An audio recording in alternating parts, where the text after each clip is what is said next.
29 años, ¿no? 29 años. 29 años se cumple el 4 de febrero del golpe de Chávez Frías y de su gente.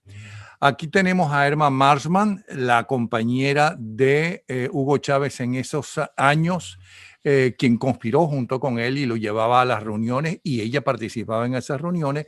Y tenemos a Ángela Sago. Irma Marshman es profesora de historia. Ángela Sago es periodista y profesora de la Universidad Central de Venezuela en la Escuela de Periodismo exactamente, y quien como trabajo de ascenso decidió conocer a esa gente que se alzó el 4 de febrero y que desconocía, investigar de qué se trataba, y de ahí salió este libro que se llama La Rebelión de Los Ángeles. Es decir, dos mujeres que saben lo que pasó realmente y especialmente Irma Marshman, que lo vivió, que fue protagonista. Vamos a ver qué dicen ellas de aquel 4 de febrero, que fue un fracaso en cuanto a golpe, pero que fue un éxito para Chávez y su gente. A ver si en todo momento pensaban a poner esta dictadura, y esto peor que una dictadura comunista es una narcotiranía, y entregar al país. Bienvenida a las dos. Hola, hola Irma, ¿cómo estás? Hola, Ángela, muy bien, amiga, aquí. Antes de que comiences a hablar, tengo que decir una cosa. Sí tengo algo que agradecerle a Chávez Frías. Gracias a él, te conocí a ti, soy tu amiga, somos hermanas, y eso sí es correcto. Se lo debo a Chávez Frías, porque si no, jamás, a lo mejor no hubiéramos conocido. Por cierto, ¿cómo conociste a Chávez Igual, Frías? digo Tú yo. venías de un matrimonio con un adeco, por cierto. Sí, O sea, que no te fue mal con los adecos. No, me fue malísimo, porque esa relación era terrible. Incluso llegamos a tener un cuadro que decía: amor es no hablar de política en esta casa. Está bueno. Porque pensábamos totalmente diferentes. ¿Por qué? ¿Qué pensabas tú? ¿A qué partido estabas más inclinada tú en ese momento? Mira, Napoleón, yo te voy a decir una cosa que la gente se va a sorprender. Si yo hubiese pertenecido a un partido, en aquellos tiempos, yo me hubiera inscrito en COPEI, ¿oíste? ¿En COPEI? Dile por en qué. COPEI. ¿Por qué? Bueno, yo te voy a echar el cuento. Cuando yo llegué a estudiar aquí a Caracas, yo necesitaba trabajar y el Ministerio de Hacienda tenía esos trabajos que eran mediodía. Si yo lograba entrar y me tocaba el turno de la mañana, yo podía trabajar, estudiar en la noche en la universidad tranquilamente. Yo empecé en la universidad a estudiar biología porque yo quería ser biólogo marino. Y fui al Ministerio de Hacienda, que estaba en el Centro Simón Bolívar. Hablé con el director general, me mandó a hacer unos exámenes y era era en plena campaña del 68, 69, ajá. Y entonces, cuando yo fui a buscar los resultados del examen, ese señor era un señor que tenía más de 70 años, 70 y algo. El señor me hizo una proposición deshonesta. Me dijo a mí que si yo quería saber el resultado de mis exámenes, teníamos que encontrarnos una tarde en un apartamento. Y yo agarré mi cartera, le dije que se quedara con mis exámenes y me fui. Imagínate, yo venía de estudiar, de graduarme en La Salle, con intenciones en aquel tiempo, cuando estudiaba, de que yo quería ser hasta monja. Entonces eso para mí fue una ofensa y me fui. Eso fue como en octubre de ese año. En diciembre fueron las elecciones. Yo empecé a estudiar en la Central y bueno, como con cierta dificultad económica, pero en febrero una señora que me tenía mucho cariño, porque yo vivía muy cerca del centro comercial Cedías y ahí estaba una sede de Hacienda del Ministerio y del Correo. Y esa señora un día me dijo: Alma, pero ¿por qué tú no pruebas otra vez? Yo le dije: ay, no, señora. Ella se llamaba la señora Gámez. Yo no voy a ir, señora Gámez, ya me pasó eso, yo no quiero ir. No, pero anda, que no sé. Y un día me convenció y me dijo: ya el doctor Caldera, eso fue en el primer gobierno, asumió y hay nuevos directivos. Tocar la puerta no es entrar. Y un día yo me fui una mañana, me recibió el nuevo administrador, el doctor Martínez, un señor bien serio, y recuerdo que en ese momento me dijo, bueno, Pava, siéntese y dígame qué es lo que usted quiere. Entonces yo le puse mi caso, le dije que me había inscrito en la central y que yo necesitaba trabajar medio turno y ellos tenían esa posibilidad. Entonces me dijo que si yo podía ir dentro de 2 días y llevarle mis papeles. Yo a los 2 días fui, le llevé mi título de bachiller, mis constancias de nota, que mi inscripción en la universidad, y él los vio y me dijo, bueno, te voy a mandar a hacer los exámenes para ver cómo sales en esos exámenes y después vemos. Y yo le dije, bueno, voy a volverlos a presentar otra vez. Y él me dijo, ¿tú has presentado exámenes aquí? Yo le dije, sí, yo hace como unos meses atrás yo presenté examen y nunca supe los resultados. Y él me preguntó, ¿por qué no los viniste a buscar? Claro, yo no le dije el por qué. Yo le dije, no, a la final no vine. Y me dijo, dame tu cédula ahí, porque esos exámenes aún están vigentes. Imagínate, Napoleón, cuando él agarró los exámenes, que él vio los exámenes, me dijo, ¿y por qué tú no estás trabajando? Si tú tienes 95 sobre 100 en la suma de tus 3 exámenes. Y yo le dije, bueno, yo no sé, no me llamaron y mentira, yo ni sabía cuál era el resultado.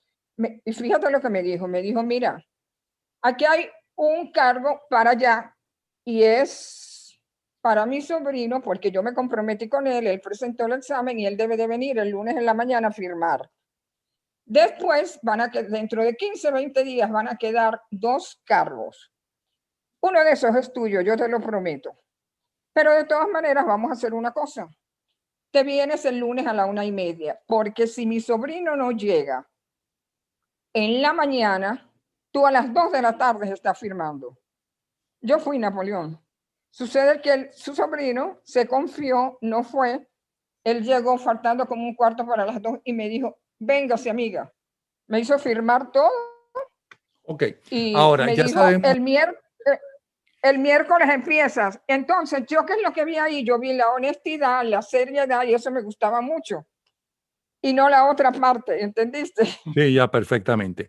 Ahora, antes de preguntarte en quién o en cuál de todos los políticos venezolanos tenía mayor confianza o le gustaba más o estaba más cercano a Chávez Frías para que la gente se sorprenda con tu respuesta, te pregunto, ¿dónde y cuándo lo conociste? Yo lo conocí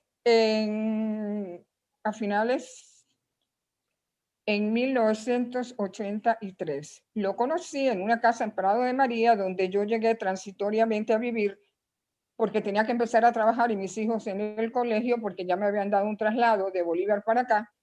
Y él estaba Y él iba conspirando en mucho, esa casa. ¿Qué estaba haciendo en esa casa él? ¿De visita? él conspiraba en esa casa. ¿Y En tú? esa casa, no, yo no estaba comprometida en ¿Y nada qué de te eso. atrajo de él? Bueno, él era un tipo muy agradable. Eso sí, él desde que me conoció, la noche que me conoció, él se convirtió en mi persecución implacable. Y yo le creaba barreras y de nada valía. Y una vez él me habló clarito, me dijo, mira, mi situación familiar es esta, pero yo soy un hombre que tiene como doble. Durante el día yo soy oficial que trabaja para las Fuerzas Armadas y de noche yo tengo un grupo que nos estamos organizando que se llama Ejército Bolivariano Revolucionario, EBM, donde, bueno, estamos en contra de la corrupción de las Fuerzas Armadas y tenemos todo un proyecto para eso. Y bueno, tengo como esa doble vida. Ok. O sea, él nunca me negó nada. ¿Y en algún momento sospechaste que era comunista? No, en ningún momento, porque cuando yo entendí en lo que andaba, Además, empecé a asistir a las reuniones. En esas reuniones nunca se habló de comunismo. Las primeras reuniones fueron en 2 oportunidades con presencia de Douglas, que a esa casa llegaba. Douglas Bravo. Douglas Bravo, que en esa casa eran muy amigos de esa casa y él llegaba allí a hacer las reuniones, pero con un seudónimo que era Martín, porque su mano derecha era primo hermano de la dueña de la casa donde yo llegué. Y ahí hacían reuniones. Ahí conocí yo a Roja Suárez, conocí a Raúl Pero, Banuel. ¿y Hugo Chávez estaba de acuerdo con esas reuniones con Douglas Bravo? Claro, Douglas Bravo era como, no su mentor, pero era un hombre que le daba muchas ideas y discutían con él parte del proyecto, que era un proyecto de carácter nacionalista, con eso que llamábamos el árbol de las 3 raíces, el pensamiento filosófico de el movimiento bolivariano, que era Simón Bolívar, Ezequiel Zamora y Simón Rodríguez. Pero ¿y de quién te hablaba? Realmente, Pero antes de seguir con... ¿Dónde conoce Ángela Sago a Chávez Frías? En el cuartel San Carlos. O sea, ya había dado el golpe y estaba preso. Sí, era muy famoso desde el punto de vista, era muy popular entre los medios, entre los periodistas, todo el mundo le llamaba la atención. Y me dicen que si quiero conocer a Chávez Frías, pues, al comandante, el jefe del golpe. Y yo, claro, esas eran las entrevistas que todos los periodistas en ese momento estaban buscando. Y yo creo que eso era como 14, 13, no me acuerdo de febrero, pero en el libro aparece incluso la fecha. Cuando lo conozco, y me impresionó porque desde lejos me dijo, ay, qué orgullo, o algo así. Tú sabes cómo hablaba él. Él siempre, mientras que no fue gobierno, fue un tipo muy amplio, muy dispuesto a alabar a la gente, a ser cariñoso, a no ser muy contradictorio ni nada por el estilo. Y a mí me llamó la atención cuando empiezo a ver quiénes son ellos en ese cuartel San Carlos, en esas horas de visita. Me llamó la atención 2 cosas. Una, que los otros militares, que se supone eran los custodios de ellos, estaban armados, pero ellos estaban uniformados que los mismos militares, igualitos, pero sin armas. Y eran muy respetados por los propios guardias que los custodiaban. Entonces yo dije, ¿qué es esto? Y dije, cuando empiezo a hablar con Chávez, me doy cuenta que eso no es un golpe nada más, sino que existe un movimiento atrás. Y él me da la dirección y el teléfono de Erma, porque yo le digo, oye, pero yo quiero hacer un reportaje. Inicialmente eso es lo que yo pensaba, un reportaje sobre ustedes, porque esto es mucho más profundo que un golpe de Estado. Me interesaría mucho. Entonces él me pone en comunicación con Erma. Es más, me dice, te voy a dar el teléfono y la dirección de mi verdadera mujer, la mujer de mi vida. Yo recuerdo que él me dijo eso. Y me dibujó en un papelito cómo llegar a la casa de Erma y todo. Así conocí yo a Hugo Chávez, que todos los periodistas de ese momento, absolutamente todos, lo querían conocer, lo querían entrevistar, y todos andaban detrás de cómo llegarle, ¿no? Porque ahora nadie lo quería conocer, nadie sabía de él, ni nada por el estilo. Era al revés. Ellos se convirtieron extrañamente digo, ¿por qué? Porque se supone que el pueblo venezolano estaba a favor de la democracia y en contra de los golpistas, se suponía inicialmente. Ellos se convirtieron en unos héroes, en personajes muy populares, y después le echó el cuento de cómo era para poder visitarlos a ellos. Ok, ¿y en algún momento él te habló de Douglas Bravo o tú sospechaste, conociendo cómo era el Partido Comunista por dentro, que tu primer libro, Aquí no ha pasado nada, es una denuncia de cómo se comportaba el Partido Comunista con los jóvenes que fueron a arriesgar su vida en las guerrillas, ¿ok?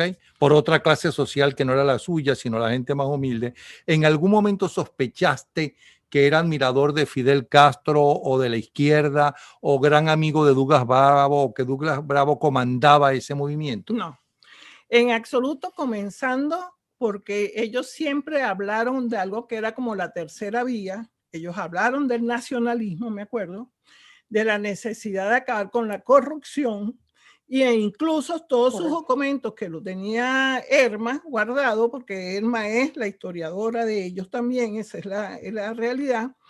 En ningún momento ni nombraron socialismo, ni nombraron de izquierda, ni nombraron a Fidel Castro, ni nombraron a Cuba, ni nada parecido. Todo lo contrario. Además, yo venía de haberme ido del Partido Comunista en el año 68 y yo, como toda persona que fue comunista antes, es sumamente anticomunista después. Yo tengo que reconocerlo. Entonces, en ese momento, para mí, ellos eran unos militares nacionalistas que estaban dispuestos a defender al país, a estar en contra de la corrupción, que estaba muy generalizada en esos años, y que era algo que todo el mundo criticaba. No es que un periodista lo criticaba, sino que los propios políticos iban a los medios de comunicación a denunciar a los otros políticos de cómo era la corrupción y cómo era el mal manejo del país. Ok, entonces, Erma Marsman, si aparentemente él o les estaba ocultando a todos ustedes, incluyendo a su compadre Urdaneta, ok, que él tenía inclinaciones hacia el comunismo o hacia el izquierdismo, ¿qué hacía ahí Douglas Bravo? Bueno, Douglas tenía como su propio proyecto por el cual él planteaba que para transformar a Venezuela tenía que participar representantes de la iglesia, militares, el pueblo, y él desde los 60 tenía como alianzas reuniones con algunos militares. Él fue muy amigo de el señor Izarra, que ese es uno de los primeros movimientos en contra que yo creo que se generan en esos momentos, y por lo menos Francisco Arias viene de ese movimiento de ARS. Y después que pasa lo que pasa, que a Izarra primero lo descubren, no le quisieron dar de baja, sino que lo mandaron a estudiar fuera, y cuando vino de fuera, bueno, imagínate, yo creo que vino más convencido de que esto había que cambiarlo que cuando se fue, y se enteró de que en su próximo ascenso él no iba a ascender, y él resultó que se fue y pidió su baja porque eso era como una ofensa para él. Yo creo que era cuestión de dignidad, y supuestamente él se va, y ya el contacto que tenía Douglas con la cabeza que dirigía a los militares que estaban comprometidos, queda, y en una reunión donde estaba el hermano de Hugo, Adán, Que sí es comunista y nunca lo negó. Claro, nunca lo negó, siempre dijo que él era comunista convicto y confeso. No lo el único comunista de esa familia, porque tengo entendido que la mayor parte de esa familia era de Copey. Eran copeyanos, totalmente, totalmente. Y claro, él fue a estudiar en la Universidad de los Andes, y ahí eso era como un centro de izquierdoso, y creo que ahí viene toda esa relación con Douglas y los seguidores Y entonces, ¿Adán qué hace? Del PRD. Entonces, Adán propone que sea Hugo quien coordine la parte militar a través de Nelson Sánchez, que es precisamente primo de la señora donde yo llegué a vivir, y que esa señora tenía facilidades para entrar y salir de Fuerte Tiuna porque ella estuvo casada con un oficial de la Guardia Nacional y tenía sus carnets, y ella llegaba a las alcabalas y pasaba. En alguna de las reuniones que compartiste con Hugo Chávez, que eran todas, porque tú eras quien manejaba el carro, era tu carro, e iban en tu carro a esas reuniones. En alguna de esas reuniones hubo reuniones diferentes a las cuales tú asististe con gente de izquierda, o siempre estaban mezcladas, o a los militares del grupo que tenía ya Hugo Chávez no les hablaba de izquierdismo ni les hablaba de Douglas Bravo.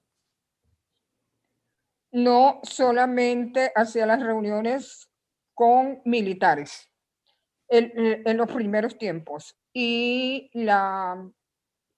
yo creo que el único civil era Nelson Sánchez, que era, como yo te dije, la mano derecha de Douglas Bravo y quien coordinaba las reuniones, y a través de él se convocaban las reuniones. Ok, Eso era, ahora bien, si ustedes dicen que no era comunista, te pregunto, cuando hablaban ustedes en privado, ¿ok? ¿De quién te hablaba? ¿A quién admiraba? ¿Qué libros leía? ¿O es que no leía? no, sí, leía mucho. Incluso tenía un maletín muy grande donde siempre cargaba libros relacionados con política, básicamente, y bueno, algunos bestsellers a veces que leíamos juntos. Y yo siento que él tenía una gran admiración por Carlos Andrés Pérez. Carlos Andrés Pérez. ¿Por Sí, qué por sientes Carlos que tiene Andrés una gran Pérez. admiración por Carlos Andrés Pérez? Porque él siempre habló de que Carlos Andrés Pérez tenía como un imán, tenía un gran carisma de atracción y de popularidad entre la gente, y él lo había experimentado en 2 oportunidades que había estado muy cerca de Carlos Andrés Pérez. Una, cuando Carlos Andrés Pérez asume el gobierno la primera vez en unos juegos intercursos que fue a inaugurar, y él escribía muchos diarios. Y le ponía su fecha y lo que pasaba durante ese día. Sí, esto se congela cada vez que uno habla con Venezuela, se congela unos instantes y sigue hablando, ¿no? Ajá, Se se acaba. había caído y ya llegó. Sí. Entonces, él en ese día, él dice, viene llegando el presidente, qué maravilloso, cuánta gente lo acompaña. Y ahí es donde dice él, ojalá algún día yo pueda dirigir los destinos de este país. Y ese día, fíjate que ese día coincide precisamente con la salida del hijo de José Vicente Rangel de la Academia Militar, que se fue de baja, que era compañero de curso de Hugo Chávez, porque Hugo Chávez lo escribe además en el diario. Hoy siento un gran dolor porque se va nuestro amigo y compañero José Vicente Rangel y Ábalos, hijo. Eso está ahí en esa hoja de ese día. Y después, una vez que Carlos Andrés Pérez llegó a el estado Sucre, un diciembre, en esas cuestiones que hacen los militares, los presidentes que van a las guarniciones, a los comandos, a desearle lo mejor del año venidero a la oficialidad. Él dice que Carlos Andrés tenía una fuerza magnética y que él sentía una gran admiración por Carlos Andrés Pérez, porque eso él me lo confesó a mí. Y así todo le dio el golpe a Carlos Andrés Pérez. Ahí me puedo meter yo. Así todo, y una vez, estando trabajando en Seconasede, bueno, le mostró a Carlos Andrés Pérez un trabajo que había hecho, que era la evolución de la bandera venezolana, y le mostró todas las banderas. Y llegó aquí a esta casa y me dijo, ¿tú no sabes lo que pasó hoy? Le dije, no. Hoy estuve otra vez bien cerca al presidente Carlos Andrés Pérez y le pude mostrar y enseñar, era al lado mío, lo que significaba la bandera y cómo había evolucionado para llegar hasta aquí. Ahora bien, si su familia era copellana, ¿decía algo de Rafael Caldera, el máximo líder de Copey? Claro, si su papá además fue secretario de Cultura durante el gobierno de Luis Herrera Camping, en la gobernación. O sea que ellos estaban bien conectados con Copey. Pero Chávez Frías admiraba a Caldera como admiraba a Carlos Andrés Pérez, ¿o no? No, no, era más a Carlos Andrés Pérez que a Caldera. ¿Qué ibas a decir tú? No, Pero yo creo que era por la forma. Ajá. ¿Qué ibas a decir? porque yo no Que sé. yo creo que... Disculpa, Irma. Que yo te iba a preguntar, yo no creo que el golpe fue contra Carlos Andrés Pérez como presidente en sí, porque ese movimiento, según todas las investigaciones, y Irma sabe más que yo de eso, según todas las investigaciones, es el movimiento que se venía desarrollando desde años atrás y que se realiza estando en el gobierno Carlos Andrés Pérez, porque lo toman como una oportunidad porque había pasado el Caracazo. O sea, si no, ellos lo que aprovecharon fue el momento. Entonces no importaba si era Carlos Andrés Pérez u otro presidente, pues. Realmente yo no creo que el golpe fue contra Carlos Andrés Pérez, y quiero recordarle al público algo que muchas personas no saben y que yo no supe hasta que nos lo dijo el ministro de la Defensa de Carlos Andrés Pérez. Carlos Andrés Pérez era muy amigo de Fidel Castro, cosa que ni tú, ni él, ni yo somos, ni fuimos. Carlos Andrés Pérez recibía a Fidel Castro en la isla, ahí en La Orchila. Eso es exacto. Entonces, eso es totalmente correcto. Sí, además. Y no es porque lo estés diciendo. No, habla, disculpa que te interrumpí. No, yo creo que toda la vida, porque fíjate que hay un libro que se llama Personalmente Fidel, que escribió Isa Dobles, y ella me regaló ese libro, por cierto, con una dedicatoria bien bonita. Y en ese libro yo me sorprendí porque ahí ella manifiesta la relación como de amigos que había entre Carlos Andrés Pérez y Fidel Castro. Y después escuché al vicealmirante Iván Carratú Molina diciendo que en una oportunidad, como él era jefe de la Casa Militar, creo, fueron hasta La Orchila y de repente vio que venía llegando un avión y de ese avión se bajó Fidel Castro. Yo le estaba sorprendido porque el resto de los oficiales que los acompañaron en esa misión, todos se le pararon firme a Fidel Castro y él no. Y cuando Carlos Andrés Pérez le llamó la atención y le dijo, bueno, vicealmirante, y usted no, le dijo él, yo ni me le paro firme ni le doy la mano a ningún dictador asesino. Eso lo dijo él.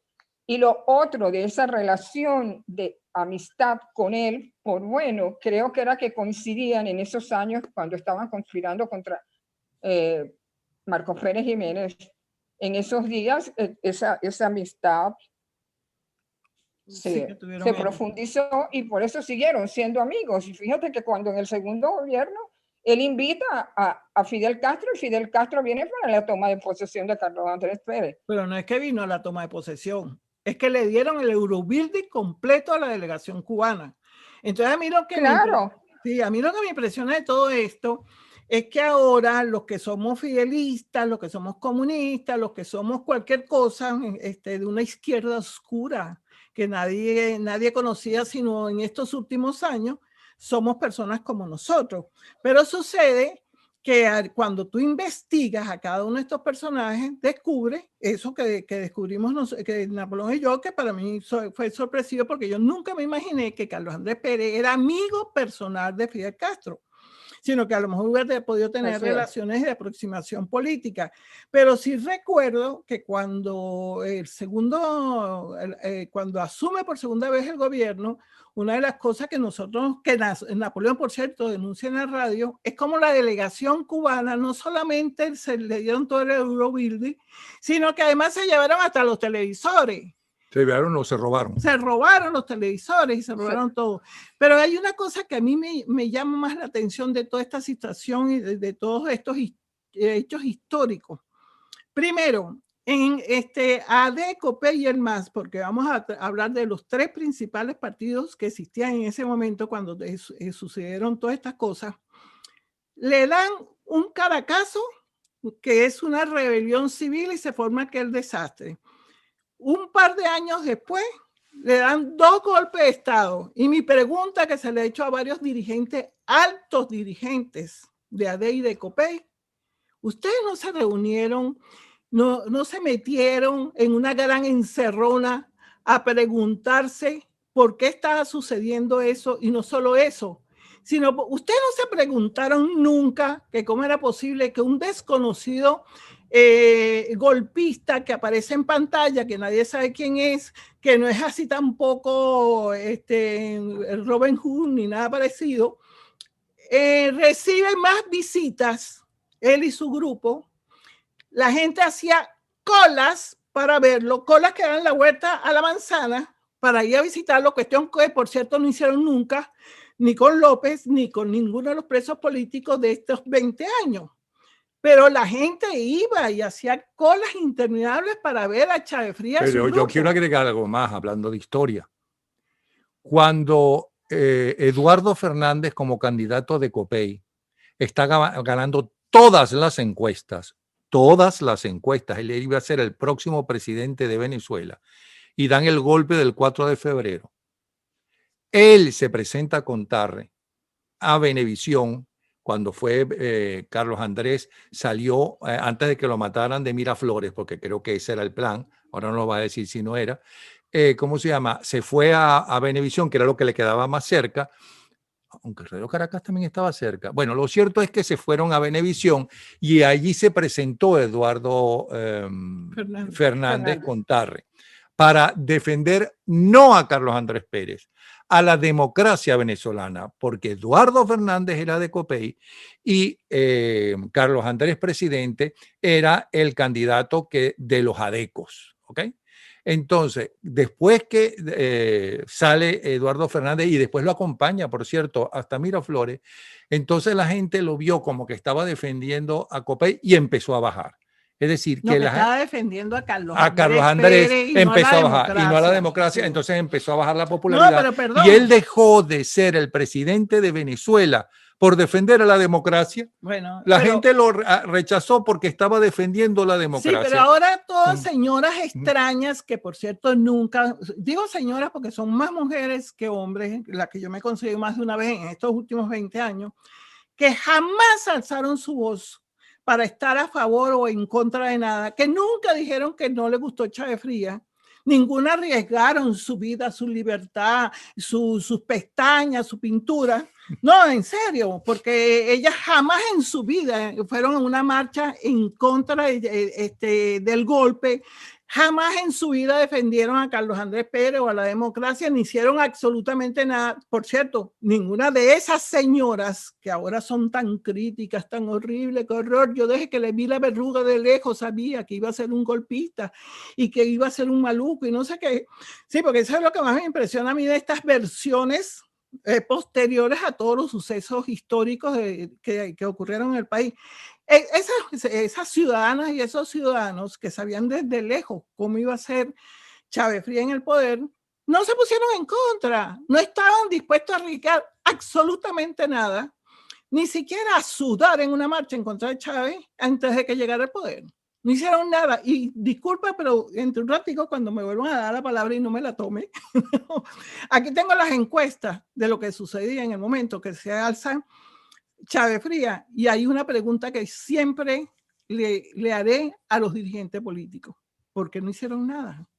¿Por qué no voltearon hacia la población y se preguntaron qué le pasa al pueblo venezolano que está a favor de un desconocido golpista que ni precioso es, ¿no?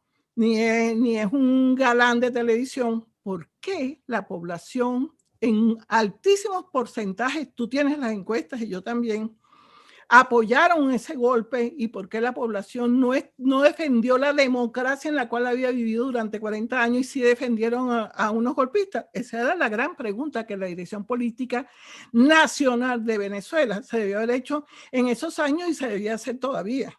Esa es mi pregunta, por lo menos. Ahora bien, tú que lo conociste muy bien, ¿en algún momento te habló a favor de Fidel Castro? ¿Era amigo de Fidel Castro como lo era Carlos Andrés Pérez? ¿Era admirador de eso que llaman Revolución Cubana? Por lo menos yo no.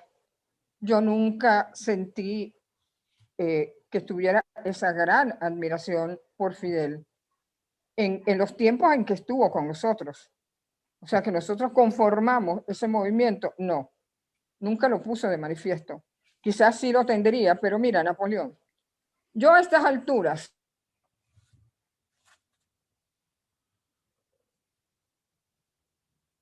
Aló, se volvió a congelar. O se fue demasiado alto, alto y se volvió a No, se congelar. le congeló. Sí. Mientras vuelve Pero la... mientras Ajá, vuelve la imagen o la participación ajá, de Irma, yo tengo aquí unas encuestas ujú, de 1992, ujú, elaboradas por las Fuerzas Armadas Nacionales en ujú. junio del 92. Carlos Andrés Pérez con el 76.7% de imagen desfavorable. En la encuestadora Datos de mayo del 92, el 61% está en contra del gobierno y el 65% cree que Pérez no puede manejar bien el país. Ahora todo el mundo está a favor de Pérez. Eco Omnimagen, mayo del 92, el 80% considera que ha empeorado su imagen. Consultores 21, ninguna son encuestas de grupitos raros por ahí, sino son encuestadoras importantes del país en el momento. Marzo del 92, solo el 6% estuvo de acuerdo con la conducta de Pérez ante el golpe. Otra encuestadora en febrero del 92, ordenada por el gobierno, dice: Pérez ocupa el lugar más bajo que presidente democrático alguno haya ocupado luego de 3 años de gobierno. Ok, también es que ellos no supieron, la gente de Pérez, gente joven, talentosa, brillante, no supo venderle a la gente, al país. Inclusive uno de ellos dijo, es que no se puede explicar, lo dijo por televisión, no sé si en el programa de Marcel Garnier o en el mío, en uno de esos. Ok, pero Irma se congeló la imagen cuando ibas a hablar, que estaba diciendo de si admiraba o no a Fidel Castro Chávez Frías, porque como ahora hay tantos, inclusive militares, que dicen que él era comunista desde muy pequeño y que fue formado por comunistas. Desde que nació. Tú que lo conoces, ¿me quieres explicar de qué se trata? Ahora se cayeron los dos. Ajá, ahora, ¿me quieres explicar de qué se trata? Ajá. Sí, ahorita yo no los estoy viendo. Ok, pero nosotros te estamos viendo a ti, te estamos escuchando. Cuéntanos. Mira, yo lo que te voy a decir es lo siguiente. Yo, para tratar de entender todo lo que está pasando hoy, tantas alianzas que si con los iraníes, que si con los rusos, que si con los chinos, no sé, yo me monté en una línea del tiempo y estoy trabajando en eso y prácticamente la arranqué desde los años 50, aunque la cuestión socialista y comunista en Venezuela viene desde muy atrás.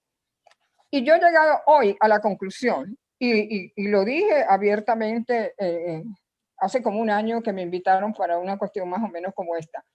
Yo siento que ha habido una conspiración internacional de la izquierda y de algunos países, junto con oficiales de las Fuerzas Armadas, más algunos civiles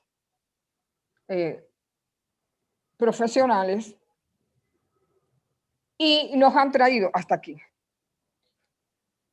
Fíjate que ya en los años 60, esos líderes escondidos de la izquierda tenían contacto con Irak y con Irán. Irak se aparta y los iraníes han seguido. Y yo pienso que quizás, porque no he adelantado hasta para ver, y los iraníes, así como los cubanos, nunca se fueron de Venezuela, haya gobernado Rómulo Betancourt, Raúl Leoni, Rafael Caldera, siempre de una o de otra forma, o se hayan roto relaciones con ellos y después Caldera las haya abierto. A pesar de los cambios de gobierno tanto en Irán como en Irak. Exactamente. Bueno, los iraquíes estuvieron muy poco tiempo, pero con Irán surgieron esas alianzas. Pero no será exactamente por la OPEP y porque eran países de la OPEP. No era por la OPEP. Y cuando tú lees las entrevistas del señor William Izarra, él lo manifiesta. Ellos tenían relaciones con esos señores y con Cuba y cuenta que en las vacaciones de muchos oficiales, de los que estaban comprometidos, se iban por los caminos verdes dando muchas vueltas, a veces para llegar a Cuba o muchas veces para ir hasta allá a verse Sí, con el porque no zar. había vuelos directos desde Venezuela ni de ninguna parte, excepto desde México. Bueno, México entonces y Canadá. Ujú. esto, como decía Ángela hace rato, eso le da fuerza a lo que yo digo. Eso no es para derrocar, no fue para derrocar a Carlos Andrés Pérez. Eso es un proyecto que viene desde muchos años atrás y se ha venido trabajando y consolidando, y por eso hemos llegado Ok, hasta donde ok. estamos hoy. Pero cuando ustedes se reunían, ¿no? Chávez, ¿cómo justificaba que había que alzarse? ¿Qué decía? ¿Y para hacer qué país? ¿Qué tipo de país?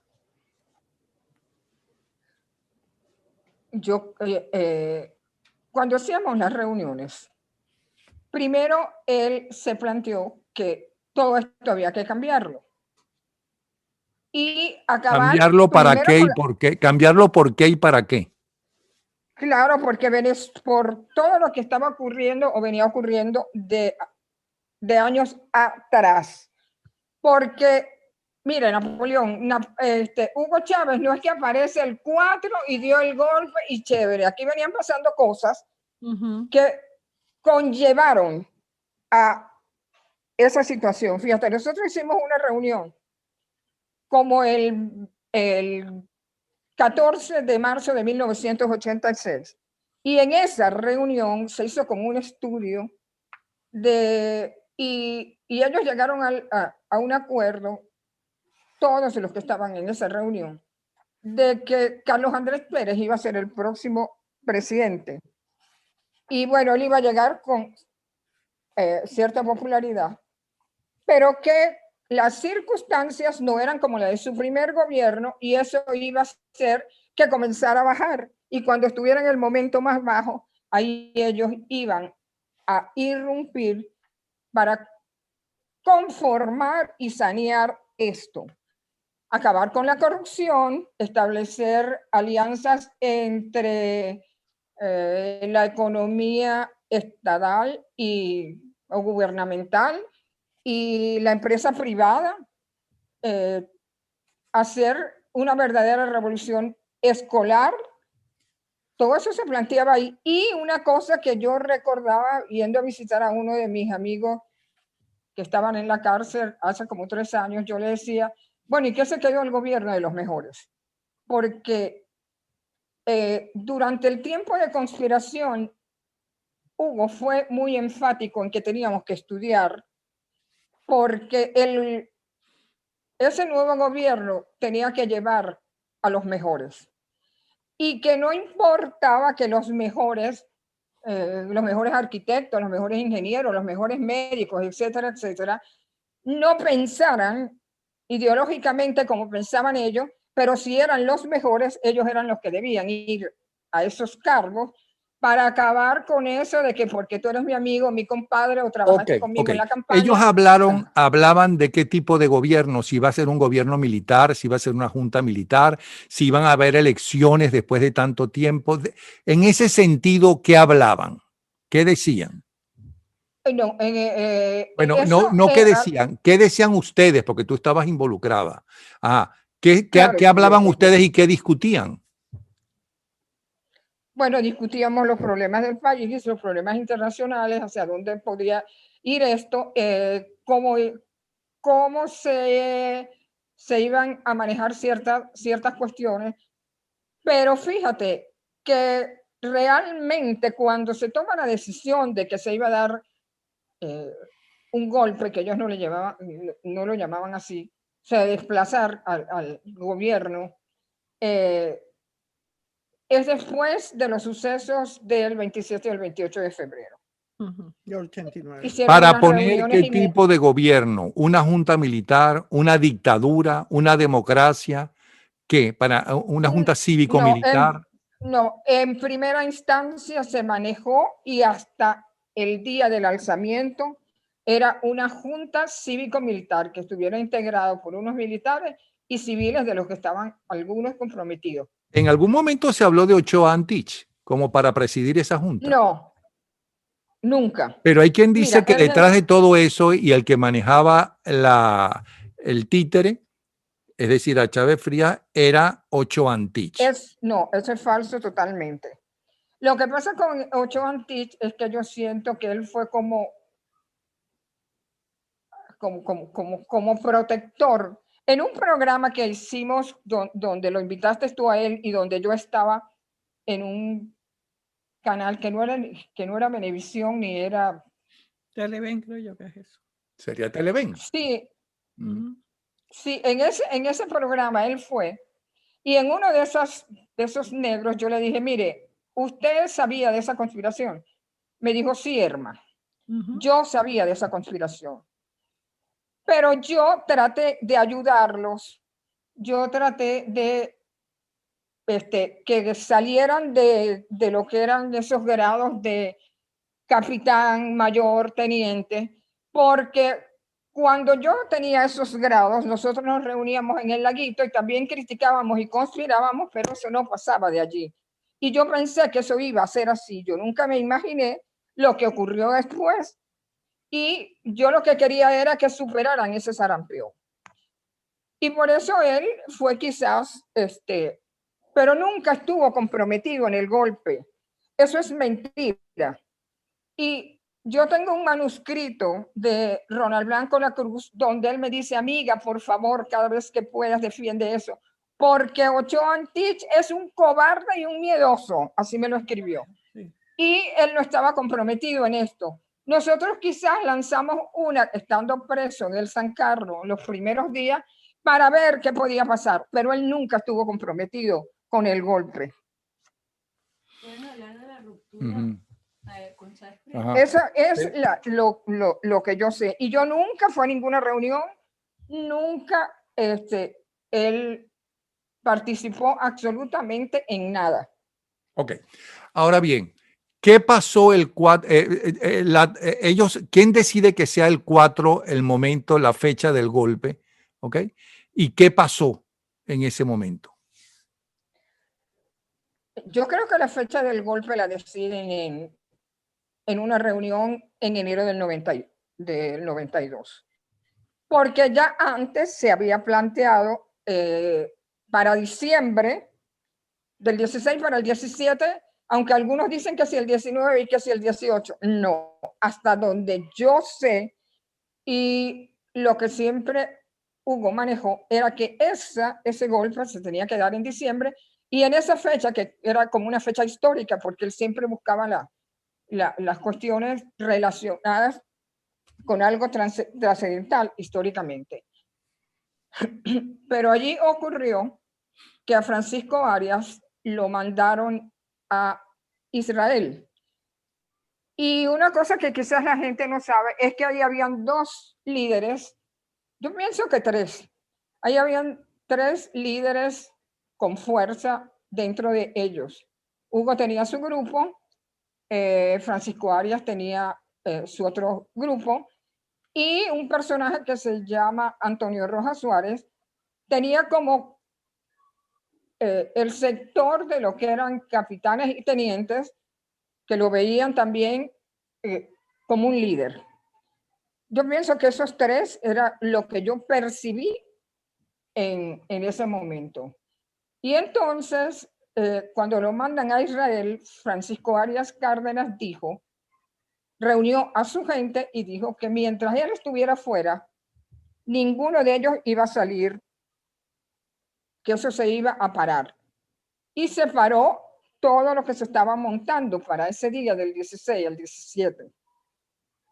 Eso trajo una desmoralización tremenda, y es cuando ocurre ese hecho terrible que los capitanes decidieron que tanto Francisco Arias como Hugo Chávez eran unos traidores y unos cobardes y había que matarlos.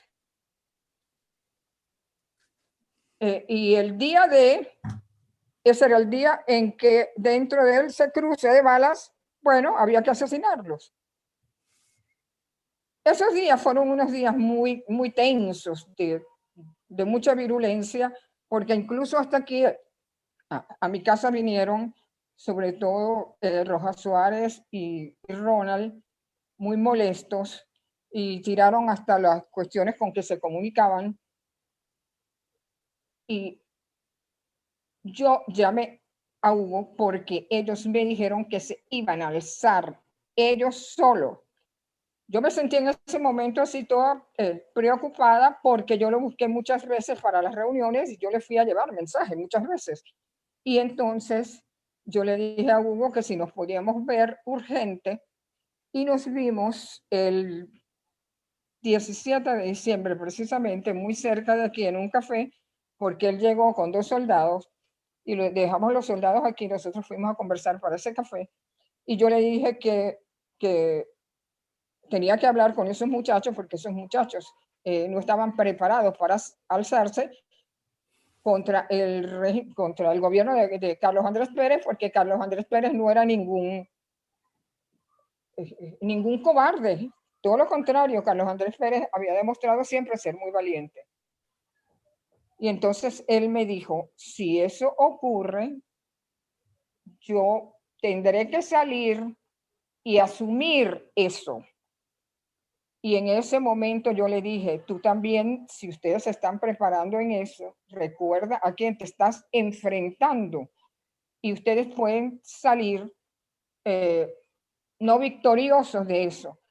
Y él me dijo, vencer o morir.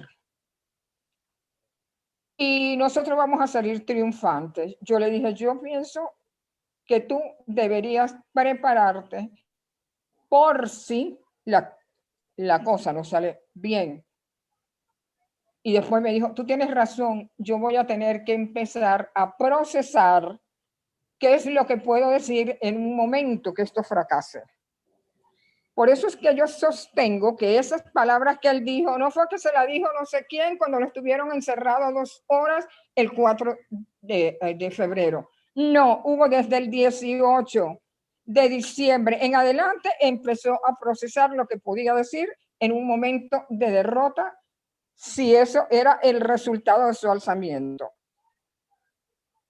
Y fíjate que en un tiempo bien corto, que le permitieron hablar, que eso es como una incógnita, porque Carlos Andrés Pérez había dado una orden de que lo grabaran, pero que no lo pusieran en vivo, pero decidieron ponerlo en vivo. Bueno, nosotros ya sabemos todo lo que pasó con ese Tengo entendido que Carlos Andrés Pérez dio la orden directamente a Ochoa Antich, ¿no?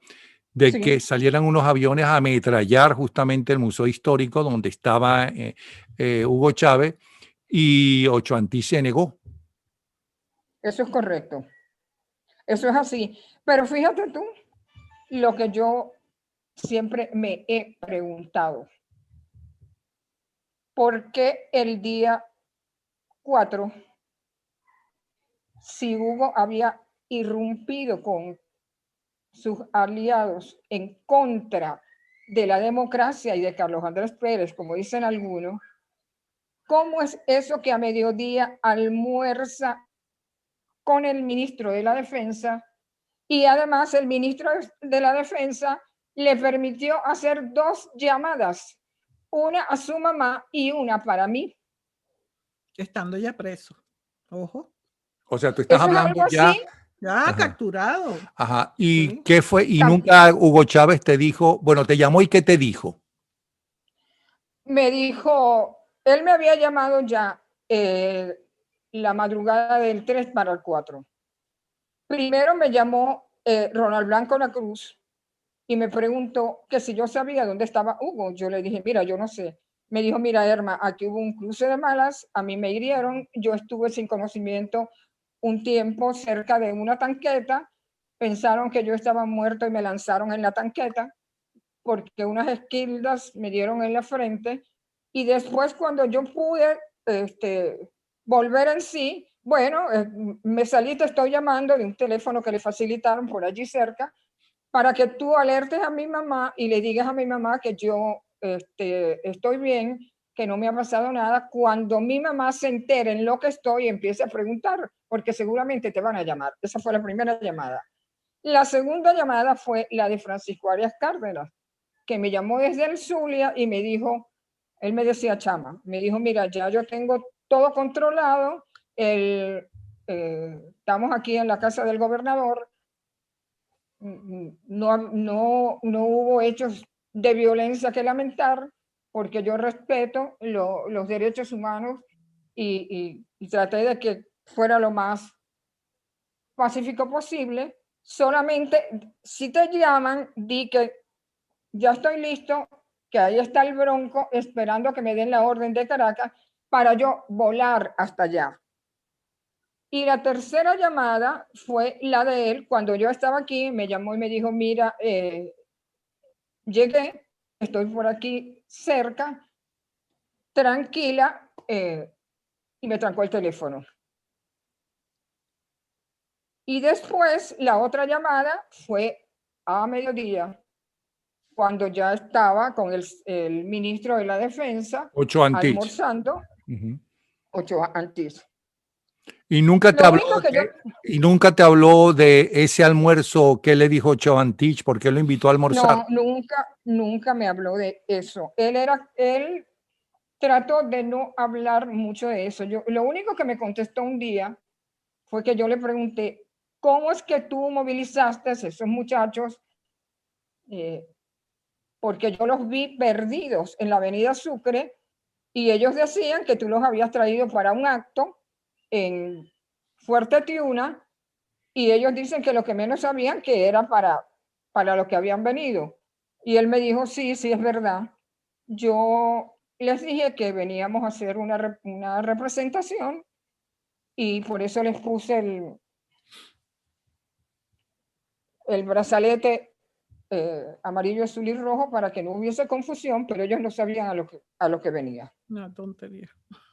Y le pregunté por qué se desvió, si la estrategia era venir hasta Caracas por la autopista que venía Joel Acosta Chirinos primero con varios autobuses que traían, y él venía más atrás junto con otros autobuses, pero se fue quedando como atrás, que Joel Acosta Chirino dice que él se sorprendió cuando vio por el espejo retrovisor que Hugo se salió y agarró hacia Los Teques y él no se podía devolver, él tenía que seguir porque traía los autobuses con los muchachos detrás.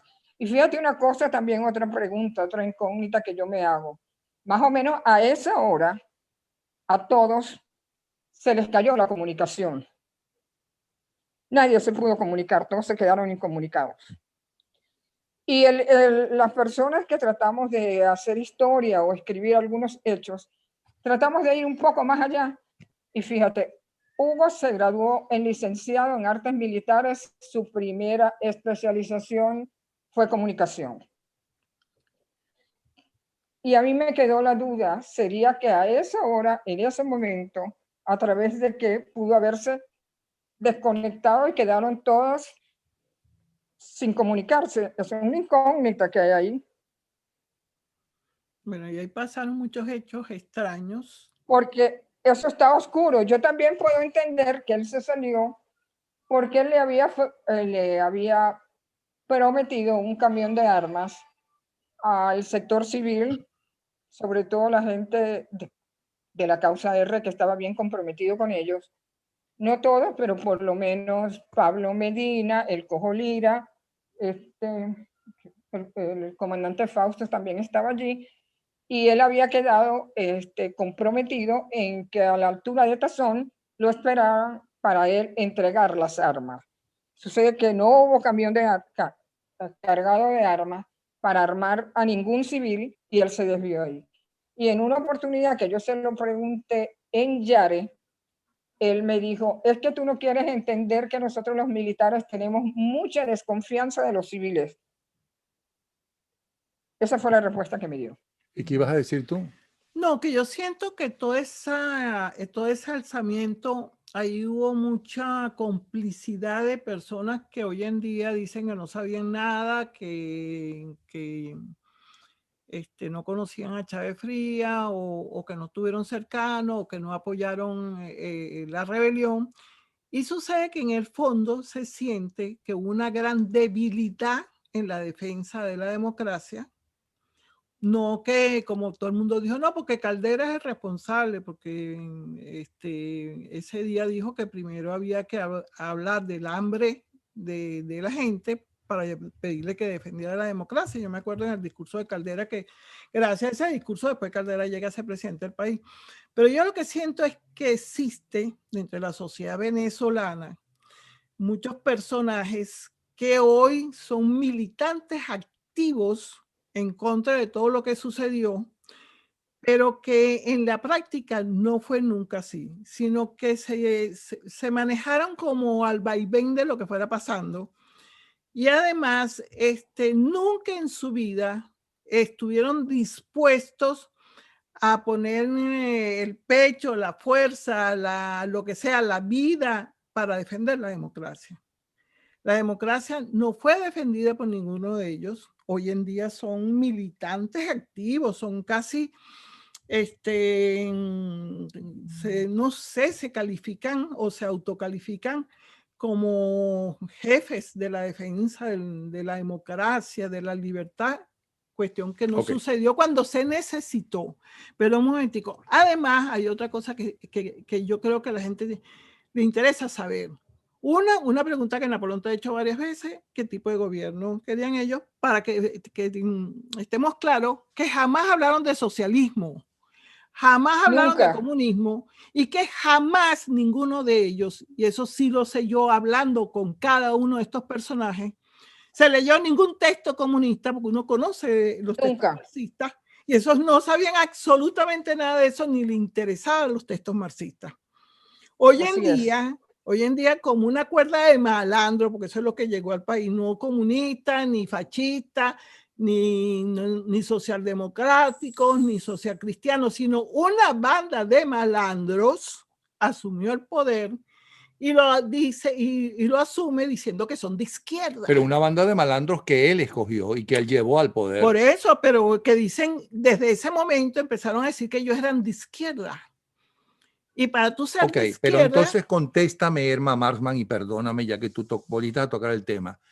¿Nunca se planteó qué tipo de gobierno querían instaurar en Venezuela esa junta cívico-militar de la cual hablaban?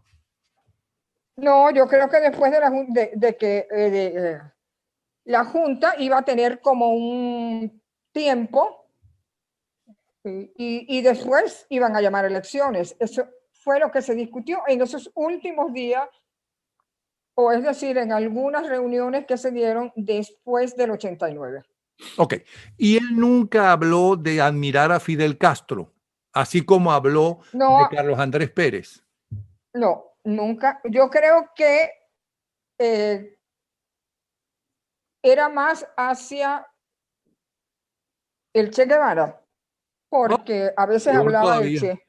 Ajá. Peor. En una oportunidad, habló del Che Guevara y de sus dudas que tenían con respecto a que si Fidel lo había mandado donde lo mandó para que lo mataran, porque Fidel quería salir del Che Guevara. Esas cuestiones que salieron hablando, pero sin ninguna de las personas que asistía a ninguna reunión, sino así que estábamos y salió la cuestión del Che Guevara, pero nunca habló así de esa pasión por el Che Guevara, no. Y por Fidel tampoco. Entonces tengo que entender, por lo que ustedes dicen, que él era más de la tendencia hacia un peronismo, hacia una cosa nacionalista, militar, ese tipo de cosas. E incluso de lo primero que él habla a asumir el gobierno en el 99 es del tercer camino. Ni socialismo ni capitalismo salvaje, sino el tercer camino que lo hablaba en ese momento, lo comentaba, lo discutía y lo estaba puesto allí internacionalmente por el ministro inglés. Sí, El primer ministro Tony inglés. Blair, ¿no era? Exacto. Ajá. Entonces, a Chávez Frías, Bueno, y una de las primeras salidas de él fue a Wall Street, a tocar la campanita de no Wall Street. solamente eso, sino incluso una profesora que había presentado mi libro Aquí no ha pasado nada en la Universidad de Minnesota, más bien me dijo que ella estaba preocupada por ese movimiento porque podían ser fascistas de derecha, pero jamás de izquierda. Ok. ¿Entiendes? Sí, pero espérate un ajá. segundito. Yo quiero insistir en una cuestión. Todos los documentos que aparecen en este libro, todos esos documentos dan a entender que esos militares, uno, iban a ser nacionalistas, estaban en contra de la corrupción, estaban en contra ¿cómo se llama?, de asumir la política para beneficio propio, y que estaban a favor de que se hiciera un gobierno más democrático y que se combatiera más la corrupción. Eso es lo fundamental. Sí, hasta de ultraderecha llegaron a decir, una profesora de Minnesota, pues no, una norteamericana, no una hispana. Entonces, ese cuento de que yo quiero mucho insistir en eso, porque ahora todo el mundo dice que es que ellos son comunistas y por eso son lo que son. Sucede que no son comunistas, ni Chávez Frías fue comunista, ni los que vinieron después fueron comunistas, porque ellos asumen el poder y se buscan respaldo de quien consideran que le puede dar respaldo. Si llegan aquí y viene el gobierno norteamericano de entonces, como por cierto le pasó a Fidel Castro, que el primer país que Fidel Castro va es a Venezuela y después viene a Estados Unidos. Y lamentablemente el que en ese momento era el vicepresidente norteamericano, que era Nixon, le dice que no lo puede recibir el presidente porque está jugando golf. A un tipo que en ese momento era la estrella mundial. Ok, esa es la pregunta que quería plantearles a las dos. Si están de acuerdo en lo que están diciendo mutuamente. Es decir, y entonces, ¿cómo empezó su admiración por Fidel Castro? Él que empezó... En el 90, Ajá. en 1994, Napoleón, cuando Hugo sale de la cárcel. ¿Qué observé yo en la cárcel? Y por Espérate eso que ya lo salí está diciendo, corriendo de todo eso. yo pienso igual que Irma. Okay. Cuando Chávez sale de prisión, que todavía no ha discutido en absoluto posibilidades de izquierda, derecha ni nada, Fidel Castro, que era más hábil, que tenía mucho más la proyección de lo que quería, lo invita a La Habana y lo recibe como presidente casi. O sea, Sí, el recibimiento que Fidel Castro, con mucha habilidad, le da a ese señor que acaba de salir de prisión, que en ese momento tiene el 9% de aprobación, por cierto, ya había perdido la popularidad que tenía antes. Cuando él sale y llega a La Habana, Fidel Castro lo recibe como que si fuera el presidente de Venezuela. Entonces, con honores de Estado. Personajes, y incluyo también en ese perfil, estos personajes buscan apoyo. Si lo apoya la derecha, se van con la derecha. Si lo apoya la izquierda, se van con la izquierda. Si lo apoyan los fascistas, son fascistas. Si lo apoyan X. Lamentablemente, hay presidentes o dirigentes políticos que no tienen olfato de lo que está sucediendo. ¿Qué le hago yo a un personaje como esto? Oye, déjame ver. Claro, en ese momento él no era popular ya, tenía el 9% de aprobación, tú y yo lo sabemos. En el 94 a él ya la gente se había olvidado del famoso golpe, ya no le importaba ese señor que acaba de salir de prisión ni nada parecido. Pero Fidel Castro, zorro viejo, y como supo que a él también le pasó con Estados Unidos, dijo, yo agarro a este tipo porque no sé lo que puede pasar. Es decir, le da un apoyo a un personaje en ese momento totalmente derrotado. Y además Caldera, según Fidel Castro, según Castro, imaginó, había permitido que 3 disidentes cubanos, ¿no?, fueran a la reunión donde iba Fidel Castro en Margarita e iba Caldera, que de paso estaba prohibido que fueran. Fui yo quien pago los pasajes para que vayan hasta allá. ¿Cómo que no van a permitir porque va Fidel Castro? ¿No? Entonces Fidel Castro no podía imaginar que en una democracia, ¿no?, si el presidente decía no es conveniente que venga esta gente, ¿no? Podía impedir que esa gente fuera. ¿Qué gente? ¿A qué gente te refieres? A los 3 disidentes cubanos, entre ellos Carlos Alberto Montaner. O sea, enemigos de de Fidel Castro. Enemigos de Fidel ¿Qué Castro. hizo Que Fidel quede Castro? clara la cosa. Ajá. Ah, bueno. ¿Qué hizo Fidel Castro, pienso yo? ¿Qué pensó? El desgraciado este de Caldera, ¿no? Mandó a esta gente para Mandó a acá. esta gente a propósito para Claro, acá. claro. Y no que uno le pagó los pasajes y puso una cámara junto con ellos y le estaba esperando otra cámara de Margarita por si le hacían lo que intentó Fidel Castro hacerme a mí, que cuando lo llamé dictador en su cara, Sí. no me dejaban salir de Cuba. Sí. Pero esos son los Pero espérate dictadores. que Natalia Pero, tiene una ajá, pregunta. ¿qué dice Natalia? Quieren saber Ajá. cuál es la función de los medios de comunicación en este caso. Porque no le explican a la gente por qué los medios de comunicación tienen el deber, si es que lo tienen, de cubrir ese tipo de información. Ah, es que mucha gente Lo puedo dice que decir sí. como profesora universitaria de Ajá. periodismo informativo Ujú. 1, 4 y 5. Mire, señores, los medios de comunicación, su objetivo es informar y opinar. Ese es el objetivo fundamental de un medio de comunicación. Si él En una democracia. Espérate un momentico. Ajá. Sobre hechos, yo estoy hablando siempre en democracia, Ujú. porque yo no estoy hablando en dictadura, porque ahí los medios de comunicación no tienen No ningún existen objetivo. periodistas, sino existen publicistas. Exacto.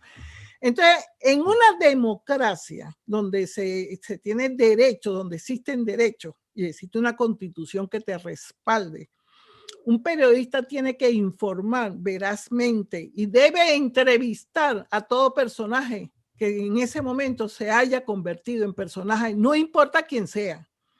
De hecho, Así es. aquí en Estados Unidos, que es se supone el país de la imagen de lo que es el sistema democrático, aquí te han entrevistado a asesinos importantes que por eso lo han convertido en personajes, pues.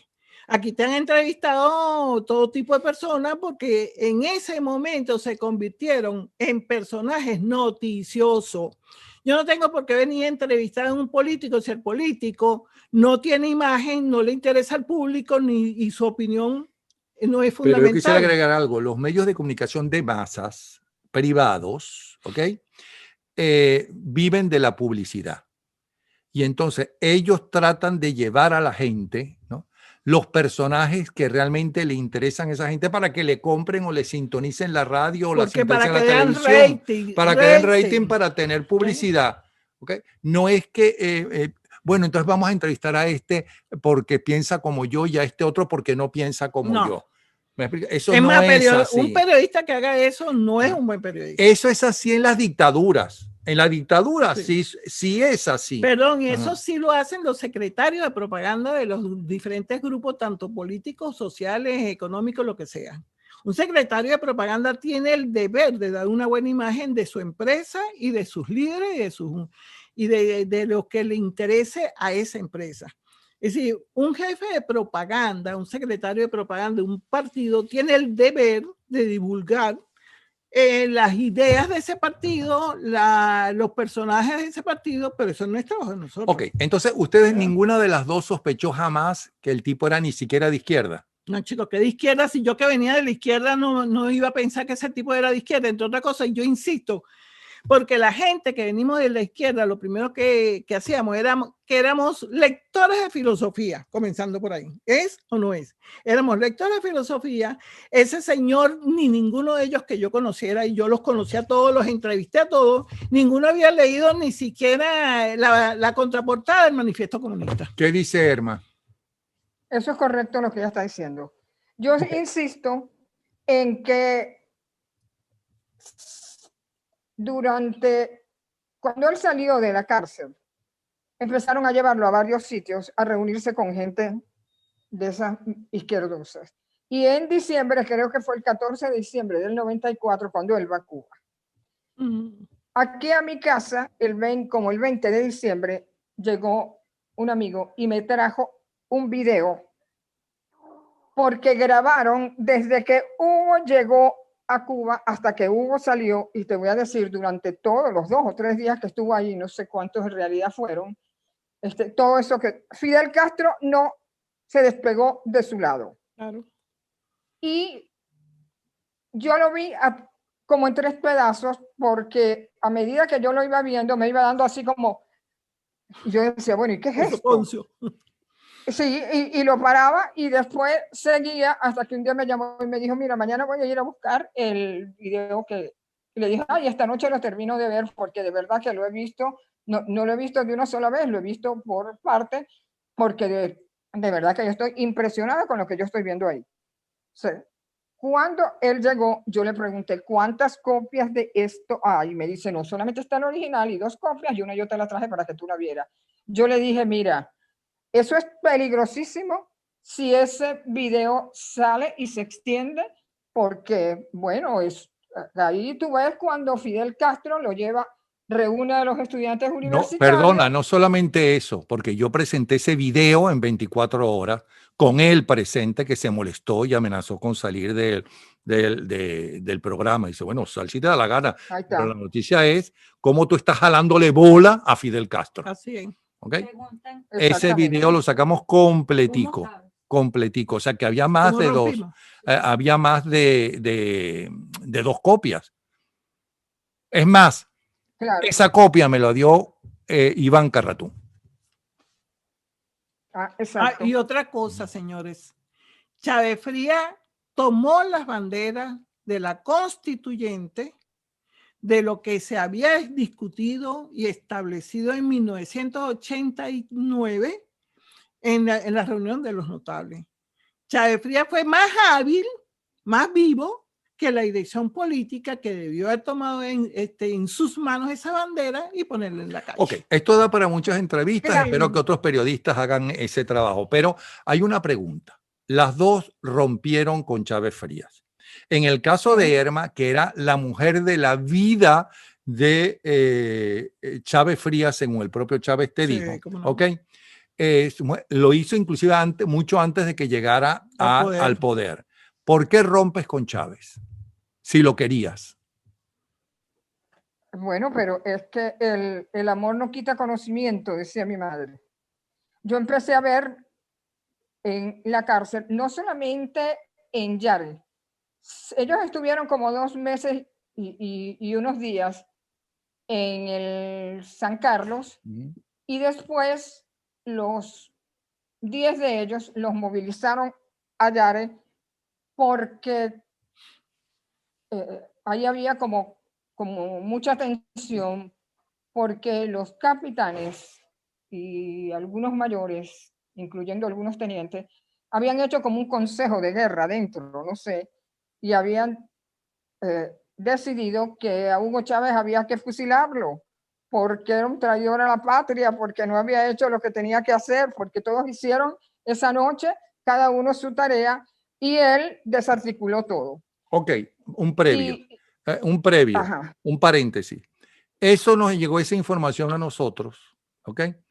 Y entonces Ángela llama a Teodoro Pekov y dice, Teodoro, hay que tener mucho cuidado porque hay un intento de asesinar a Chávez y van a decir que es el gobierno quien los mandó a matar. Así es. ¿No? Eso es y entonces Teodoro Pekov se pone como él se solía poner, ¿no? Ese es el preso más protegido que existe en el país. Ajá. Tú me hiciste salir de un avión para decirme eso. Bueno, te estoy comunicando la información que yo tengo y si lo matan, recuerda que puede haber un alboroto porque van a jurar que el mismo cuento de Reni, que mandaron a matar a Reni, cosa que también es mentira. Pero bueno, ¿ok? Entonces sigue hablando. No, perdón, y además por las colas que se hacían frente al cuartel San Carlos, que aquello se estaba convirtiendo en un problema grave para el centro militar, pues. Además que después esas colas se trasladan, ya está ¿cuánto? Como a 3 horas de Caracas, ¿no? Más o menos en carro, pues ya yo ni me acuerdo. Pero sí, como 2 horas y algo. ¿Cómo? 2 horas y algo. 2 horas y algo, ok. Esa gente, esa población extraña, porque después no lo volvieron a hacer por ningún otro preso político, se trasladaba todos los domingos a Yare a hacer grandes colas para ver a estos personajes, señores, a los personajes que nadie quería, sino que yo, loquísima, publiqué un libro sobre ellos. El país completo estaba a favor de esta gente. La pregunta fundamental, es por qué la población venezolana, en un altísimo porcentaje que llegó al 72%, estuvo a favor de unos golpistas desconocidos y no a favor de sus dirigentes conocidos, de los presidentes con los cuales había No, los vivido dirigentes antes. conocidos le estaban haciendo lo que le hacen hoy a Guaidó. Exactamente igual, ¿no? Le sacaban todos los defectos habidos y por haber, ¿no? Todos los fracasos Sí. habidos y por haber. Iban a los medios de comunicación a hablar unos de otros Sí. mal de los otros. Sí. Y establecieron, lo que yo leí en las encuestas anteriores, establecieron una indignación de parte de la población base del país, que es más importante que la clase media, señores, porque es mayoría, es la mayoría. Yo soy de clase media, pero el país está compuesto en su mayoría y en aquella época también por los pobres. Claro. Entonces, a los pobres le vendieron la idea, y se la están vendiendo ahora, ojo con eso, le vendieron la idea de que todo político es ladrón, todo político es corrupto. ¿Por qué no se iba a poner a favor de un golpista? Esa es la pregunta.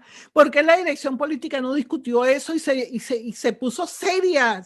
Dijo que estamos cometiendo un error grave, un error que va en contra de nuestra propia esencia. No, ellos estaban muy interesados. Bueno, pero eso es en el mundo entero. Aquí las Claro que es en elecciones el son mundo entero. horripilantes cuando los diferentes candidatos a ser el candidato oficial de un partido Se insultan. no se insultan y Se se dicen de llaman de todo.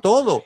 Pero los partidos tienen que ponerse de acuerdo y decir, mira, primero no podemos manifestarnos como si fuéramos un club que tenemos que ocultar a los ladrones que haya. Los primeros que tenemos que poner en justicia son aquellas Sí, personas pero que no están denunciar, acusadas, pero no no ir a los denunciar medios a denunciarlo. Primero sin llevarlo buscar a justicia y ya está. O sea, Y así pasó esto y Así se están pasó en desprestigiando y está pasando aquí también. Pero tú estabas hablando. Le prestaste la ropa, Chávez. Ajá. ¿cuál ¿Sí? ropa? Ah, sí, nosotros llegamos según esos maravillosos personajes que saben mucho de lo que pasó en esos años, pero que nunca aparecieron. Nos llegaron a decir que hasta la ropa de Napoleón se la prestábamos a Chávez. Que, Pero eso coño, nunca lo había oído. bueno, eso lo dijo un señor que dice que está, No. lo comenta un señor que dice que está cerca del movimiento estudiantil, que yo dudo que si lo conocieran de verdad estuvieran cerca del movimiento estudiantil. Entonces, ¿qué es lo que pasa? Primero, que por el tamaño de Napoleón no le había podido servir, pero segundo, porque nosotros le íbamos a estar prestando a Napoleón ropa y Chávez fría.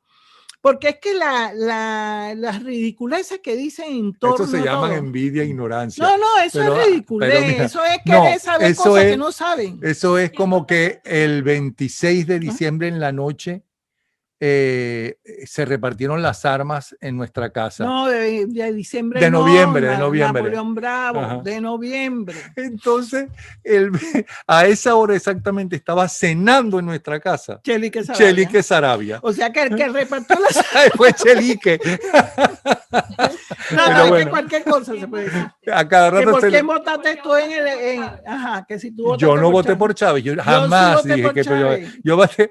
Y además, y pregunto, bueno, pero ¿y por qué entrevistaban tanto a Chávez y no Porque era entrevistaban rating. a Salas Romer? Pregúntenle a Salas Romer que yo voté por él. Salas Romer no quería ir a los medios de comunicación nacionales porque en las encuestas estaba excelente, bien calificado, que inclusive le dije, No le bueno, pero convenía te políticamente. conocen en Carabobo, te conocen en el occidente, pero te tienen que conocer en el sur de Venezuela, te tienen que conocer en el oeste, en el oriente, en todas partes, ¿no? Pero él consideraba que así como estaba, que no debería ir mucho a los medios de comunicación. Y aparte de que Chávez Frías, ¿no? Daba Sabía rating. convencer a la gente, Era porque era un populacho. pico de plata, Sí. un pico de plata. Ajá.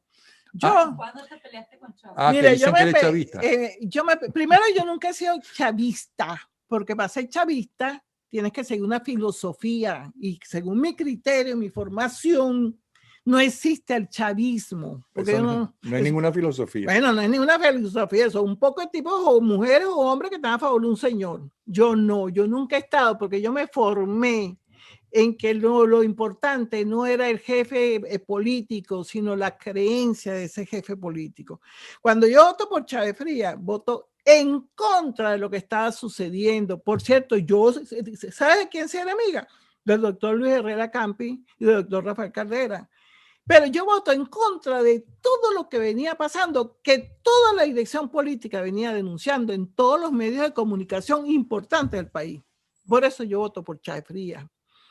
¿Ve? Pero en el 99 me enfrento a Chávez Frías. La gente sabe que yo voté por Chávez Frías, pero no sabe que yo Pero inicié... tú fuiste constituyente. Claro, iba a ser constituyente. ¿Quién te puso como constituyente? ¿Chávez Frías? No, mi amor, por mí votaron casi 1,5 millones de personas.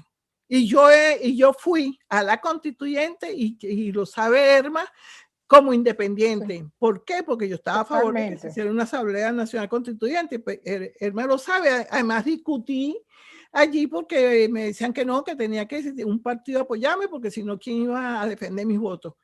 Yo fui como la Constitución no se hizo a la medida de Chávez. La Constitución que está vigente actualmente, por cierto, en por lo menos el 80% de esa Constitución es copia de la Constitución. Fue reformada. Del 61. Que hicieron los partidos políticos. No la gente votó para que fuera constituyente o este otro. No, los partidos políticos lo hicieron. Que agarren, señores, los que están interesados y no hablan boberías, sino los que quieran saber. Agarran la Constitución del 61 y la del 99 y lean artículo por artículo. Porque incluso el artículo famoso 350 se toma del artículo 250 de la Constitución del 61, que te da derecho a la rebelión contra un gobierno que está violando el Estado de Derecho. Pero ya va, la señora que está aquí presente, allá en su casa, y que ha estado durante 5 horas debajo de una cama en medio de los tiroteos en la 905, que varios de esos balas llegaron al edificio donde ella vive. 10 balas. 5 apartamentos avaliados. Estaba hablando de por qué rompió con Chávez. Bueno, ella dijo. Bueno, el primer año que fue el 92, todo siguió su marcha normal en función de nuestro proyecto. Se preparó el alzamiento a esas reuniones, y yo no asistí por medidas de seguridad para mí, del 27 de noviembre, cuando se alzó Gruber y esa gente, que también ahí hubo todas unas diferencias que están como oscuras.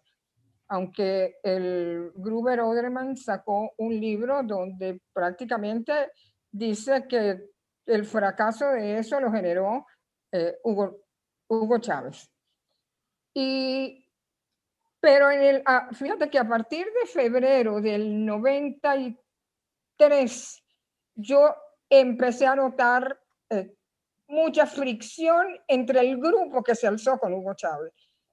Y era tanta las diferencias que yo me convertí como en la apagafuego. O sea, yo venía para el San Carlos, iba para Yare, iba al hospital militar al piso 7, donde habían algunos de los que estaban heridos en recuperación, iba al Lino de Clemente, para tratar de que se mantuviera como la unidad, porque ya habían... Y él y yo empezamos a discutir, y yo recuerdo que un día yo le dije, mira, tú puedes tener todo el apoyo de esa gente que no sé, que está llegando aquí y que te ofrece tantas cosas, pero tienes que ponerle ojo a los que se alzaron contigo, porque ellos conspiraron 10 años, sacrificaron su familia, su carrera, su vida, porque creían en ti realmente, y ahora mira todo lo que está ocurriendo. Y a partir de ese momento comenzamos a tener dudas. Hasta que un día yo le dije, yo creo que estás equivocando el camino, porque ya tenía sus ideas izquierdosas como muy, ya las dejaba como notar. Y recuerdo que la discusión por la que yo dije, bueno, hasta aquí llegamos, fue porque yo le dije, mira, yo no voy a seguir en esto, porque yo no creo en el comunismo. Yo tuve un papá que se destacó por luchar en contra de la dictadura de Marcos Pérez Jiménez. Una vez dirigió una huelga contra la Orinoco Mining Company en el 58 en Puerto Ordaz, peleando por los derechos de los obreros.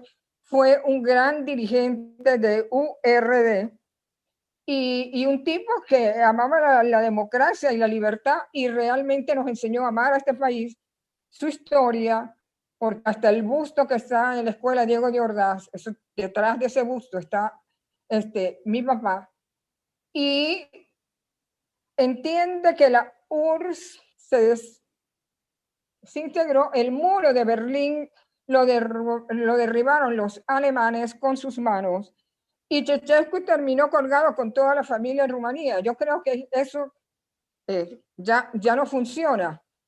Y la discusión fue muy dura. Y yo recuerdo que yo me paré y le dije, bueno, amigo, yo hasta aquí te acompaño. Y le dije una frase que después me la recordó en el 2009. Yo en el momento que me paro, que le digo eso, le dije, bueno, y de verdad que te regalo la vida que me queda y otra vida para que te consigas una herma, para que te consigas otra herma.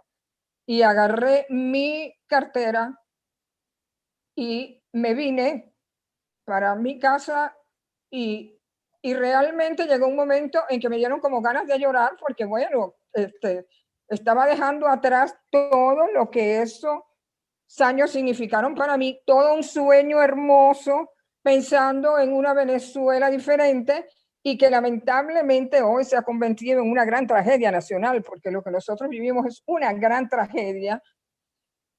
Y recuerdo que hice el carro a un lado, lloré quizás un poco para sacarme toda la presión que tuve en esa conversa. Me sequé mis lágrimas y me vine, llegué a mi casa como si nada, porque yo dije, yo no tengo por qué preocupar a mis hijos, porque déjame decirte que en el plano sentimental y de afinidad no tengo nada que decir en contra de él. Nuestros problemas fueron realmente políticos, se llevó muy bien con mis hijos, nunca me levantó la voz, jamás me pegó, como dicen que le pegaba a las mujeres.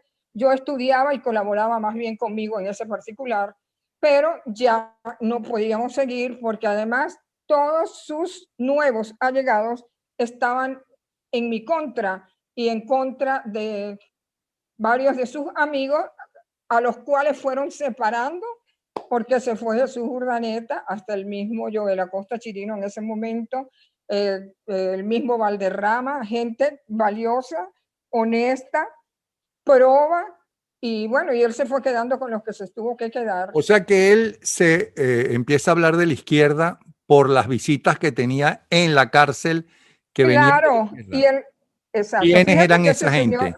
señor, bueno, ahí estaban los mismos de la causa R. Estaban haciendo su trabajo y ya él y Francisco Arias tenían diferencias porque Francisco quería ir a elecciones o apoyar a la causa R, algo así, pero ya yo me estaba como separando de eso porque yo vi que ese no era el camino. Y gente que llegó ahí, yo creo que el mismo José Vicente, que tenía como cierta influencia sobre él, y después leyendo ese diario que yo te dije, yo digo, claro, pero es que tienen una relación desde muchos años atrás, como desde 1972 sería, cuando su hijo era su compañero de clases. Por eso más o menos Sí. empato cabos para poder entender hoy algunas cuestiones. Y en el caso tuyo, Ángela, y que cuando, varias veces... pero fíjate, Napoleón, Ajá. cuando yo lo sentí.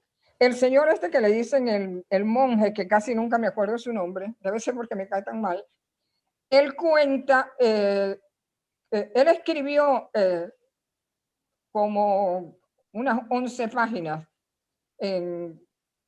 no hace mucho, recientemente, donde él exponía cómo conoció a Chávez, que él conoció a Chávez a finales o a mediados de febrero, y cómo fue trabajando a Chávez, explicándole por qué había que mantener los pobres, por qué había que expropiar, por qué había que esperar unos 25 años para consolidar eso que se llamaba su revolución del siglo XXI. Y eso me fue aclarando a mí esos cambios, pues, que se venían dando en él. Y yo vi llegar ahí mucha gente con esas ideas. Ahí llegó a Dina Bastidas y toda la gente de izquierdosa de la universidad, porque le permitieron que todo el que pudiera visitarlo le permitieron entrar y como yo siempre he dicho, ¿cómo es posible que alguien que se levanta contra la institucionalidad los sábados a Hugo le permitían ponerse su uniforme camuflajeado y su boina roja para recibir las visitas? Eso es otra cosa que yo no entendí, por lo cual yo hoy tengo claro que dentro de los oficiales en las Fuerzas Armadas, aparte del grupo que era lo que se veía, detrás habían muchos comprometidos porque fueron como aliados, defensores. Este general que se acaba de morir en Miami por el COVID-19, que fue ministro de uno de los primeros ministros, el primer ministro de la defensa de Hugo Chávez, bueno, él ayudaba a solucionar los problemas de la familia. Se cayó la cámara, ¿puedes subirla? Eso de que había más oficiales comprometidos nos lo dijo Rafael Caldera una vez que le preguntamos. Él dijo, mira, sabemos que hay muchos más oficiales que estaban comprometidos, pero que no salieron ese día, ¿okay? Que los que salieron. ¿Okay? Claro. Bueno, ¿y tú por qué? ¿Por qué rompes con esa gente? Si fuiste constituyente, si él te admiraba, si él hablaba de ti por televisión, por el libro Aquí no ha pasado nada, que era que quien lee el libro, ¿no? Se puede dar cuenta que cómo maltrató, cómo le importó poco a la dirigencia comunista los muchachos que fueron a las guerrillas, que les llevaban, inclusive les mandaban zapatos de tacón alto y cosas de esas. Bueno, mira, yo rompo con Chávez Frías y con el gobierno en noviembre del 99, porque en una reunión en la Casora, nosotros estábamos discutiendo el artículo 58 de la Constitución. Yo estaba en contra de que a la información reciba ningún calificativo, porque tú a ninguna profesión tienes que calificarla, y menos la nuestra, que si la información tiene que ser veraz, oportuna y no sé qué, y yo me digo, bueno, eso no tiene sentido. Sí, ¿quién va a decidir que es veraz? Exacto. Era una cosa muy subjetiva. El partido de turno, el presidente o el denunciado. Bueno, la cuestión es que yo me pongo a discutir en esa reunión, que éramos como 20 constituyentes aproximadamente, que estábamos reunidos con él, y le digo, no, yo estoy en contra de ese artículo, eso no tiene sentido. Además, yo soy periodista antes que cualquier otra cosa, y he representado en muchas ocasiones a medios de comunicación, pues he sido enlace con medios de comunicación. La cuestión es que la discusión se puso como un poquito fuerte, y entonces él me dijo, mira, Angelita, me acuerdo que me hizo así, la verdad es que yo, hizo así, pienso acabar con todos los medios de comunicación. Cuando él dice así. Ya hay testigos de eso. Claro, eran como 20 constituyentes que estaban ahí. Yo digo, entonces la equivocada y la que está de más en esta reunión soy yo, porque yo voy a defender los medios de comunicación. Estábamos hablando que eso fue como a las 11 de la mañana. Esa reunión terminó casi a las 12 de la noche. Yo desde las 11 de la mañana no volví a hablar. Yo me acuerdo de cuando me paré para irme ya a las 11 de la noche, cuando finalizó la reunión, él me dijo, Angelita, quédate aquí para que cenes conmigo y con Luis y no sé qué, porque necesito explicarte algo. Y yo le lamento, pero yo hoy rompí contigo, rompí con este gobierno, porque yo me voy a defender los medios. No porque los medios haya que defenderlo porque sí, sino porque yo estoy dispuesta a defender la libertad de información y de opinión, porque de eso se trata mi profesión, y yo no voy a estar en contra de mi profesión en la cual creo. Yo me acuerdo que yo llegué a la casa y le dije a Napoleón, yo llego con esta gente hasta ahora, pero yo era constituyente hasta enero por elección. A mí nadie me había puesto en ese cargo. Yo tenía que mantenerme en la constitución. Exacto, porque a mí me inclusive dijeron, tú votaste en contra de alguna de las proposiciones de los chavistas. Yo voté en contra de ese artículo. Yo voté en contra de ese artículo. Voté en contra de un artículo ahí de que ponían a las mujeres que casi como que si le tenemos que dar gracias a los hombres por cocinar, una broma así horrible. Bueno, Para finalizar, a partir de ese día, y le quiero recordar a la gente, porque también la gente se olvida, que en mayo del año 2000, el primer programa de opinión cerrado fue el de este señor que está aquí. Año 2000, mayo, y nosotros en julio, Venevisión saca a Napoleón del país. Le dice, mejor es que te vayas fuera del país porque está perjudicando a toda la empresa. Esa es la historia que la gente no quiere recordar, porque lo único que quiere recordar es que yo debo ser chavista porque no sé qué, cosa horrible.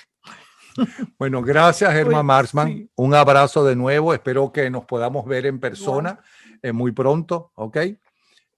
Así es. Gracias, Ángela Sago, porque por fin te convencí para que hablaras, porque primero hablaste con Daniel Lara Farías en su programa y no querías venir a ningún programa, no es a este. No. Yo no quería nada de medios de comunicación. Bueno, muchísimas gracias a las dos, ¿sí? Gracias. Un abrazo. Chao. Hasta luego. Bye.